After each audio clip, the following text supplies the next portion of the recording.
We don't know exactly who wrote either the Gospel according to John or the 3 letters of John, but one thing is certain. Whoever wrote these magnificent pieces knew how to weave together seemingly opposite ideas and make them mesh seamlessly. Hello, I'm Stuart Baskin, pastor of First Presbyterian Church of Tyler, Texas, and this is your daily devotional for Monday, May 2nd, 2022.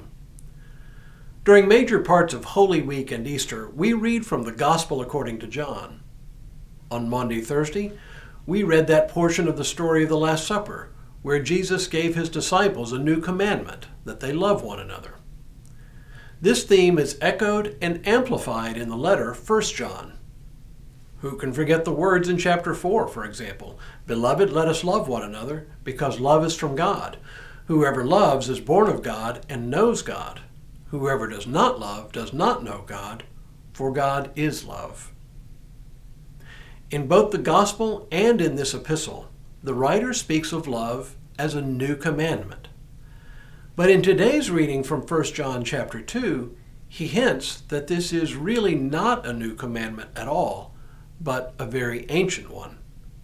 How he weaves together the idea of an old and new commandment is just masterful.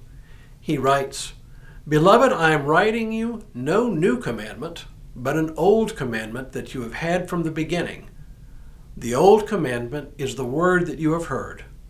Yet I am writing you a new commandment that is true in him and in you, because the darkness is passing away and the true light is already shining.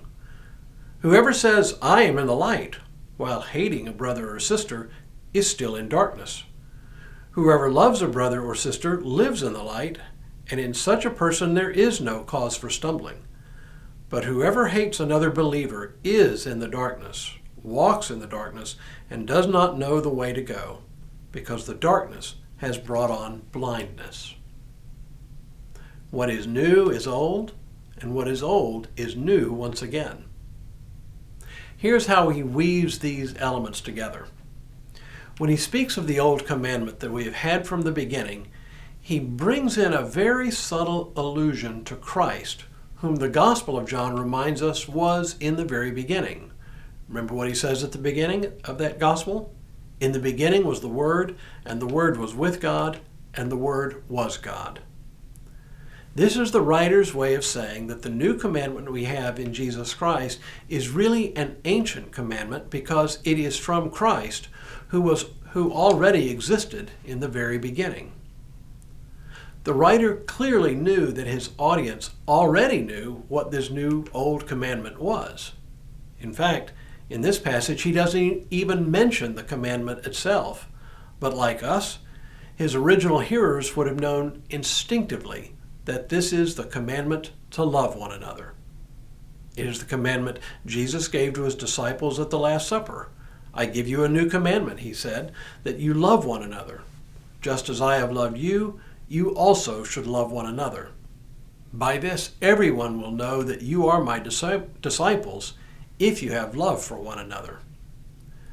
But this is also an ancient commandment that any good and faithful Jew would have known, and which Jesus himself quoted when asked what the greatest commandment is: "Love your neighbor as yourself."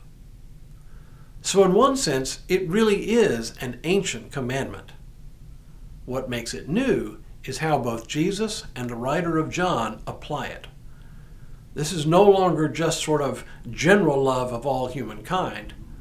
This is now to be a distinctive way of life for the Christian community, which is what the writer emphasizes now. What he does in this passage is to use this new old commandment to highlight how members of the Christian community must treat and regard one another. To act out of love for one another is no longer a general sentiment. It is an absolute requirement for life in the community. That's why he emphasizes the idea that hating one's fellow believer means that one is still living in darkness and has not yet come into the light. This should resonate with us all, for who hasn't at one point or another had real conflict with another believer, maybe even real dislike for another believer? It becomes all too easy to dismiss those with whom we disagree as simply beneath our care. But this is the total opposite of what Christ commands us to do. After all, if we can't love one another inside the faith community, how on earth do we think we can love our neighbors outside the community? Tomorrow, we'll begin a walk through Paul's letter to the Colossians. But for now, may God continue to bless you and keep you in all that you do this day and in all the days ahead.